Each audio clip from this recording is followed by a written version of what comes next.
AIPAC. I will not vote for a candidate that takes $1 from AIPAC. It's interesting. It's interesting. I haven't thought about AIPAC.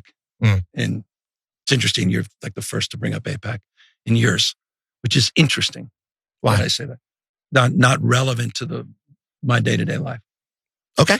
Which is just interesting. Listen. It's interesting you say that. JPAC perhaps more, but AIPAC less and less. Okay. Fair enough. Which is just interesting. What's interesting about it? That it's just interesting as you bring up AIPAC that it hasn't been part of, I'm just reflecting quite openly and honestly, hasn't been part of the day-to-day.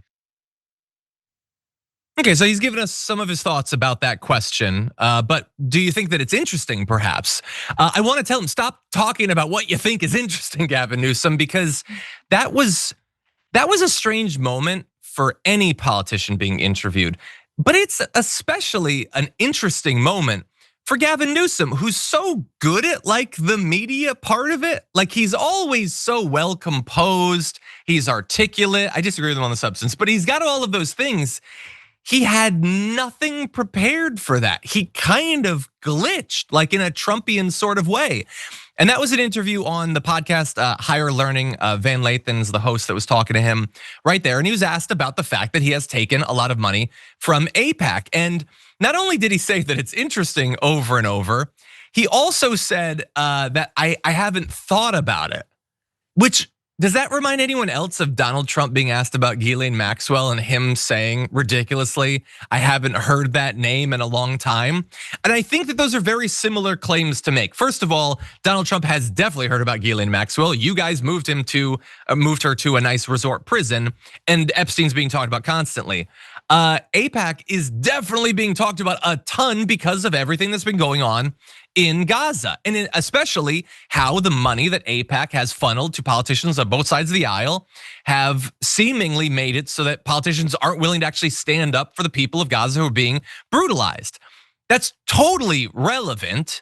And by the way, even if you think that it's unfair or whatever to view politicians through that lens, you know that was a big topic of discussion last year when people were discussing whether to support Joe Biden or eventually Kamala Harris. So yeah, no, it is an interesting question because it actually matters to so many people that you're definitely going to be trying to court for your vote when you run for president in 2028. And I don't know if that is a thing that's important to you, donations broadly or donations specifically from AIPAC. I didn't find anything reassuring coming out of Gavin Newsom there. There was some interesting stuff, but nothing reassuring. What do you think, Sharon? Kind of pissed me off. I gotta be honest with you. Here he came, draped in privilege and the governorship, and does he know anything about this particular podcast? You think it's interesting? You haven't thought about the answer at all? Okay, go back to being a pretty boy. Again, I'll say the word, fake. The whole account where you're going off on Trump and you have all these clever kids writing for you and fighting fire with fire. It was like the battery was dying quickly and he kind of just petered out. And it really ticked me off, okay? You're the governor of California. I see you. I see what you're up to here. You're not willing to take a stand. You're not willing to say what you really believe because maybe you don't really believe it. Maybe the money trumps all of that and you just want to get along and kind of keep going.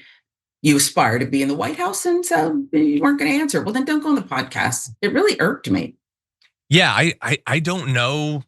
I don't know what he expected to happen. I don't know generally, their political views and everything. But like it seemed like, I don't know if Van Lathan had that strong of an opinion. I feel like it's probably not the first time that he's expressed it. So that was interesting. But also, like I just want to, like I'm not a jerk. I don't think generally. I know occasionally I become Johnny Damage and I become a little bit of a petty bitch too. But like, let me ask you a question, Gavin Newsom. Why do you think AIPAC has given you so much money? What was the purpose of that money?